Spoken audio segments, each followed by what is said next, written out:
اب اگلی آیت میں یہ بیان کیا جا رہا ہے کہ کتاب اللہ چھوڑ کر وہ کن چکروں میں پڑ گئے. وَاتَّبَعُوا مَا تَتْلُو الشَّيَاطِينُ، اور انہوں نے پیروی کی اس جادو کی جو جادو کے منتر شیاطین پڑھا کرتے تھے، علی ملک سلیمان، سلطنت سلیمان کے زمانے میں. یعنی کتاب اللہ کو چھوڑ کر یہ جادو سیکھنے میں اور جادو کرنے میں مشغول ہو گئے. ان کا ذہن یہ بن گیا کہ سب سے بڑی طاقت جادو ہے. معذرت کے ساتھ آج مسلمانوں میں ایسے کئی مسلمان ہیں کہ جب وہ پریشان ہوتے ہیں تو ہونا تو یہ چاہیے تھا کہ وہ اپنی اصلاح کریں، گناہوں سے توبہ کریں، نمازوں کی پابندی کریں، قرآن کی تلاوت کریں، اور جو قرآن و حدیث میں پریشانیوں سے نجات کے طریقے بیان کیے گئے، جو وظائف بیان کیے گئے وہ پڑھیں. وہ اس کے بجائے ساری چیزیں چھوڑ کر ہندو جادوگروں کے پاس جاتے ہیں، عیسائی اور سکھ اور یہودی جادوگروں کے پاس جاتے ہیں.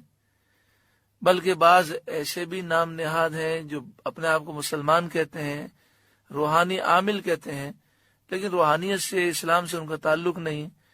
وہ بظاہر سامنے قرآن کی آیت پڑھتے ہیں اور پیچھے سے جادو کے منتر پڑھ کر بہت سے کام کرتے ہیں اور لوگ ان کے شعبدوں سے متاثر ہوتے ہیں. تو جو اصل حقیقت تھی اسے چھوڑ کر آج مسلمان نہ جانے کن چکروں میں پڑ گئے. پھر ان جھوٹے عاملوں نے گھر کے گھر برباد کر دیے. آپ سوچیں کہ جو گھر ایسا ہو جس میں کسی جاندار کی، جانور کی یا انسان کی تصویر آویزہ ہو، تو حدیث پاک میں ہے کہ اس گھر میں رحمت کے فرشتے داخل نہیں ہوتے. اس گھر میں جنات ہوتے ہیں، شریر جنات اور شیاطین، وہ قبضہ کر لیتے ہیں. نحوستیں ہی نحوستیں ہوتی ہیں.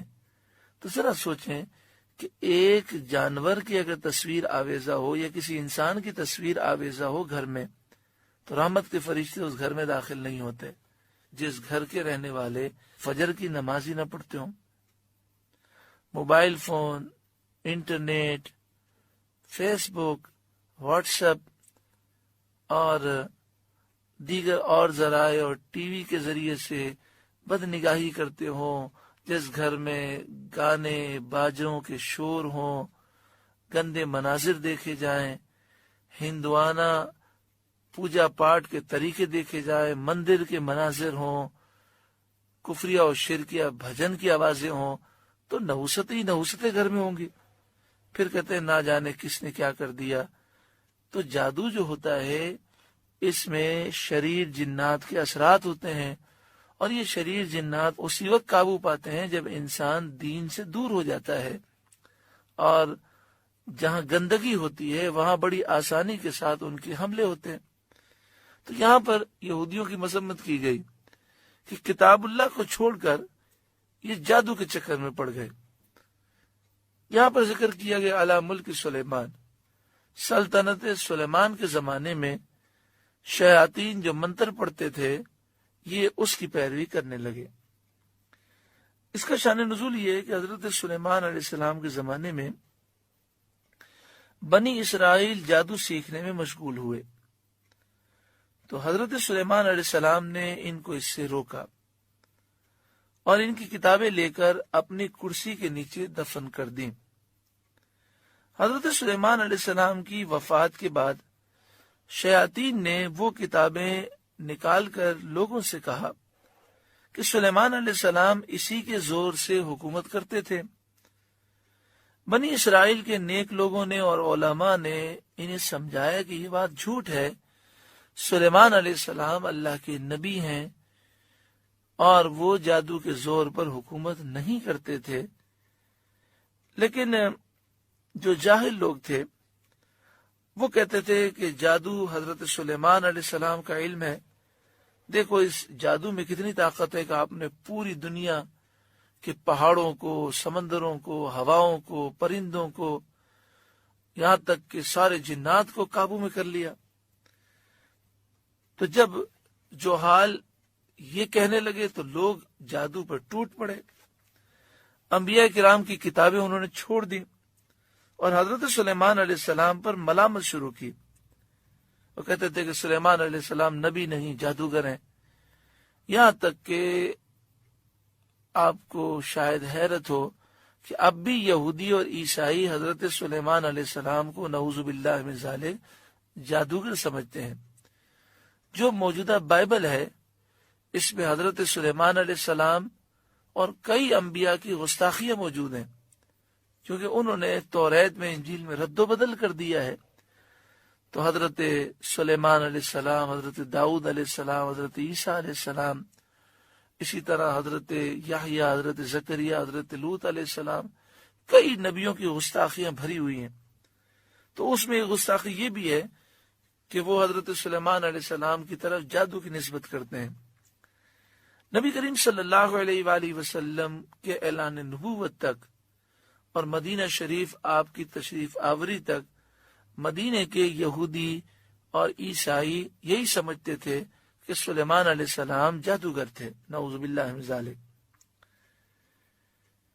تو جب نبی کریم صلی اللہ علیہ وآلہ وسلم نے حضرت سلیمان علیہ السلام کا ذکر کیا، قرآن کی آیتوں میں سلیمان علیہ السلام کی شان بیان کی گئی، تو یہودی عیسائی حیرت سے پوچھنے لگے کہ آپ ایک جادوگر کی شان بیان کرتے ہیں۔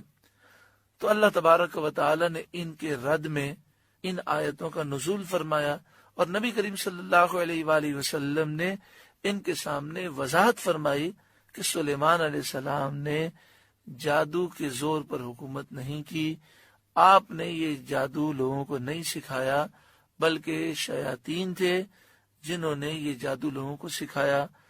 آپ کی کرسی کے نیچے سے یہ جادو کی کتابیں کیوں نکلیں؟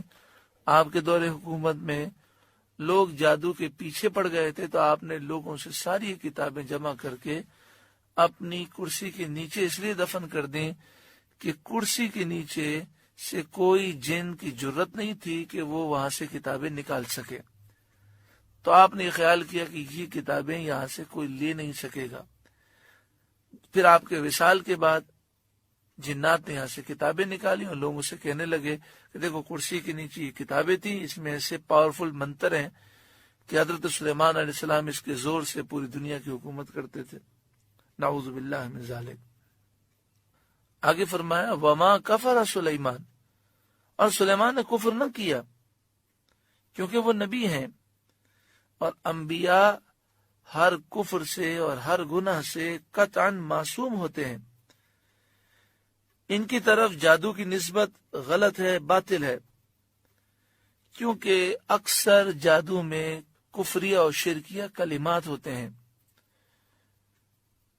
اگر کفریہ اور شرکیہ کلمات نہ بھی ہوں پھر بھی جادو کرنا یہ حرام ہے، اور اگر کفریہ اور شرکیہ کلمات ہوں تو پھر جادو کرنا، جادو کے منتر پڑھنا یہ کفر و شرک ہے۔